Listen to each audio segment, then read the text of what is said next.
So let's do this because okay, we got 12,000 people on here, so we got to add maximum value. It's a few things that we definitely have to talk about. One thing Let's keep that going. people are asking about is a bottom, right? That's when is a market bottom going to happen? So this is dependent on a few different factors. I think the number one factor is if he pulls back on tariffs or not. Yes. Yep. But the only thing that could make him pull back on tariffs is if he has enough political pressure or enough. Three things can make him pull back on pressure on tariffs. I think public pressure. Mhm. Sure. If he sees his poll numbers start going down to 30%, that's gonna hurt. Political pressure, that might be the weakest out of the three because he doesn't care. And they're scared of him. the third is business pressure. So the business pressure is already coming. When you see Bill Ackman, there's a bunch of CEOs that said that if we go into a bear market, they're going to start publicly calling for changes in the White House. And we've seen Elon Musk. He did it in a roundabout way, but he criticized the White House. He's wanted the 0 tariff with Europe. Yep. He said that Navarro has no idea what he's doing. So they laughed at him. They called him a car assembler. That's disrespectful. I'm like, yo, this is a wealthy. Okay, that's disrespectful. That's what they said. Allegedly. No, that's not alleged. That's literally what they said. The head of Navarro. No, about the wealthiest part. Oh yeah, okay, that part. Yeah. You know, the Navarro part real. Yeah. So, two-part question here.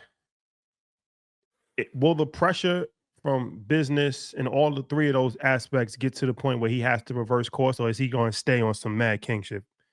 And good question. What is a potential bottom that we could see in the market? NASDAQ, S&P. NASDAQ.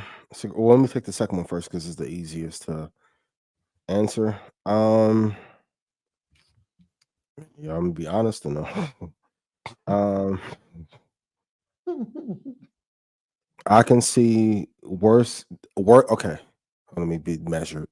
This is absolute worst case scenario. It does not mean that Ian Dunlap or Red Panda or any of the subsidiaries thinks this will happen.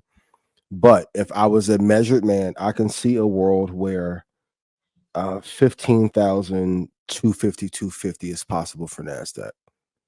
Not saying it's going to happen. 15,250.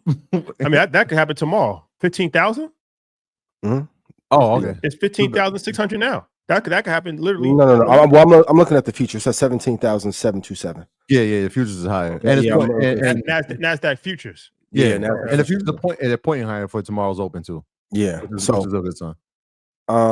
And then if we're just looking at what SPY.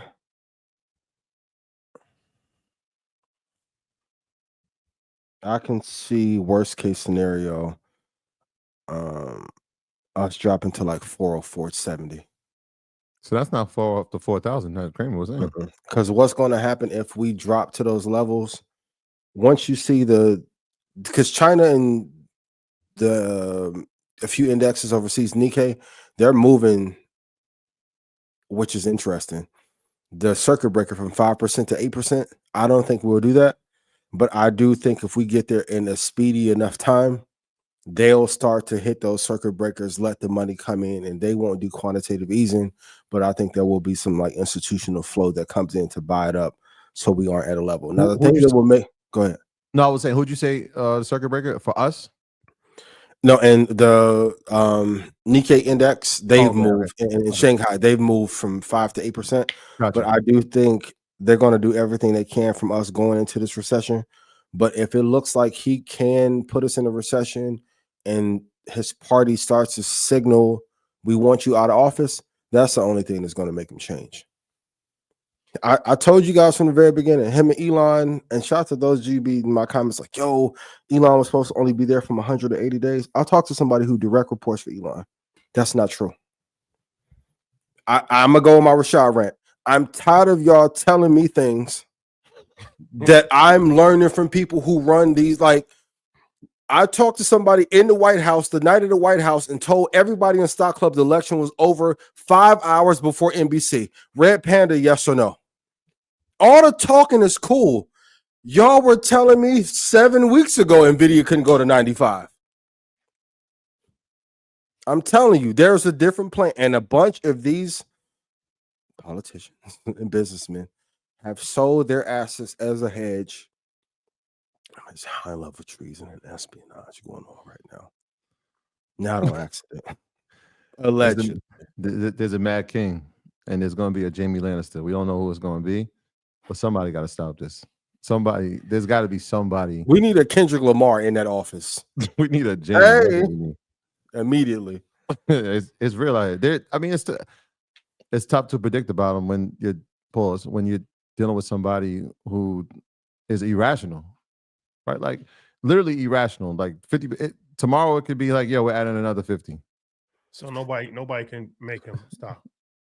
I don't see a person. He doesn't fear them. It actually is the inverse. They actually fear him, which is why they won't speak up or they won't try to stop him or get in his ear. Well, who? Putin.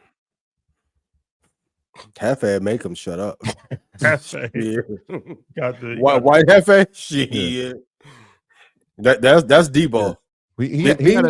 So I thought that something might come up today's meeting. He met with Netanyahu. He met with him today about tariffs, and I think Israel had a 17% tariff. So they came to discuss that. I was interested in seeing what would come from that. I didn't hear any news about that. No, he said Netanyahu said whatever y'all want to do, whatever America wants to do. He's good with that. Yeah, what I saw was the Dodgers visiting the White House and him playing golf on the weekend. Oh yeah. Netanyahu said that they're going. He's good with the 17%. Yeah. All right. I mean, do they have a choice? Right, I'm just saying. I don't know how to meet with. Just got $50 billion. I'm thinking like, yo, put up too much of a fight, or is it like, yo, we might raise that to 30? I just don't know what to do. Every day is a new thing. Okay, we'll see.